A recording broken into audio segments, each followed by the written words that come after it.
Whether you've been playing since 1993, which is longer than I've been alive, or you're taking your first steps into the multiverse, Foundations has so much of what's exciting about Magic the Gathering in one set. From iconic Magic characters and staple reprints with beautiful new artwork, to new cards and introductory products and resources, this is the perfect set to teach your family and friends and help welcome the next generation of Magic players into the gathering. My name's Anna Margaret, and today we're going to build a 40-card deck together from a sealed pool, so you're ready to guide your friends through deck building and head to your game store to play. The Magic Academy deck building event happening at Wizards Play Network stores from November 15th to February 6th is a great intro for your friends and family for deck building. And all players who register at the deck building event will receive a Darksteel Colossus promo at their participating local game store while supplies last. Today, we're building a deck from a sealed pool, meaning we'll open our 6 packs and use just those cards and basic lands to build a deck. Although you can also use many of these tips for building decks in other formats, such as draft decks. In drafting, you start with 3 packs, pick 1 card from the pack, and pass it to the next person in your draft pod. The Foundation set has numerous products that are great for starting to build a collection and build a deck. So let's jump in. I'm gonna start by opening up all 6 of my packs and just throwing the wrappers somewhere on my desk.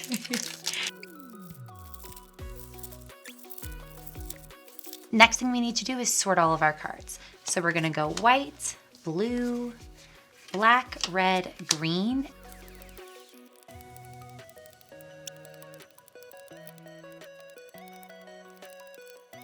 Okay, let's take all of our token and art cards and put them off to the side. We also pulled some lands. Now, some of these are basic lands, albeit beautiful basic lands. We have some non-basic lands here too that might come in handy as we're deck building. We also got 2 multicolor cards. We've got Tatiova, Benthic Druid. We also have a Fiendish Panda. Now that we've sorted our cards by color, it's time to take a look at what we opened. The first type of card I like to identify is evasive creatures. If a creature is evasive, it has an ability that makes it easier for that creature to get through and hit your opponents. I'm gonna be looking for creatures that have stuff like flying, maybe menace, that can help my creatures get through to attack my opponent. Let's start by looking through white. Sarah Angel, flying and vigilance. Okay, Exemplar of Light also has flying. Seems like we've got quite a bit of flying in white. Okay, let's peek at our blue cards. Blue's also got some flyers and it has a lot of interaction, which is actually the second thing I like to look for as I'm going through my cards. Next, we want to identify some removal cards. Magic is interactive, and you want to be able to stop your opponent while also advancing your own board state.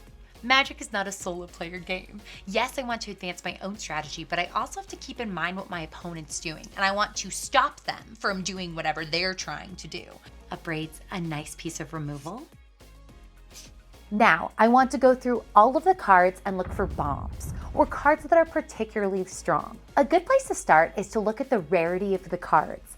Mythic and rare cards can sometimes be really powerful, but don't forget to look at your commons and uncommons as well. The rarity is found here on the side, and the different colors indicate the different rarity. You can also peek at the bottom of the card where it has a letter. This one has a U for uncommon. If I have a rare card, notice how it'll have the gold here and a little R on the bottom. Oh, interesting. When this creature enters, search your library for a card, put it in your hand and shuffle. It's very expensive, but tutoring abilities in Magic are very powerful because they allow you to craft your hand in a way that avoids the mechanical randomness of shuffling your deck. Llanowar Elves is a mana dork. After it gets over its summoning sickness, we'll be able to tap it for a green mana. That's pretty good. Ramp can be really strong. We've also got some colorless cards. These are flexible, and so whatever colors we end up picking, we still could run some colorless cards. So it's good to keep an eye on these and kind of see if we have any good ones that might fit into our deck. Now that we've taken a look at every card we've opened, we need to start thinking about what we want for the color identity of our deck. Those cards that we were keeping an eye out for, they'll really push us in a particular direction. If we have colors where we have a lot of evasive creatures, a lot of good removal, and some bombs, we're going to be drawn towards those colors. But we might have a pretty even pool. As we're considering the colors for our deck, remember, you can have as many colors as you want, but the more colors you add to your deck, the trickier it is to have the correct lands to cast your spells. So while you can use as many colors as you want, when you're building a deck from a sealed pool, you typically want to pick 2 colors to build around. Although you can also consider splashing in a third color.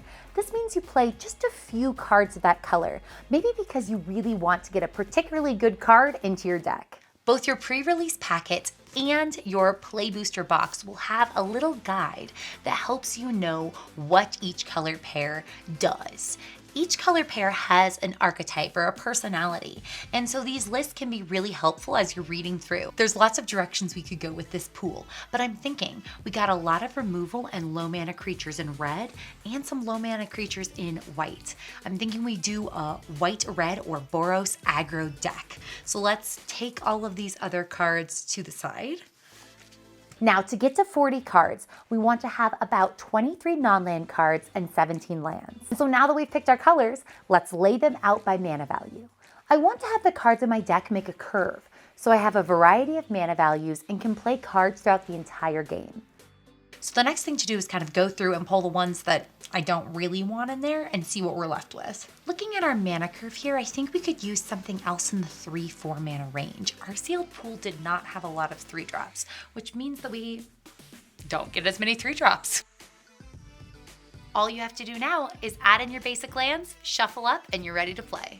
Don't hesitate to ask a friend, judge, or person there to look over your deck and help you out. And if you're an experienced player bringing a friend, you can help them. Magic is all about the gathering. And while the games are competitive, people are friendly and excited to help. If you want more information about the Magic Academy deck building event and putting together a sealed deck, you can head to the official MTG deck building video hosted by Gavin Verhey. This video will be shown at the event and has some great tips for building your sealed deck. Use the Wizards of the Coast store and event locator to find the nearest event to you. Sign up and head to your LGS for a Magic Academy deck building event from November 15th to February 6th. And don't forget to bring a friend.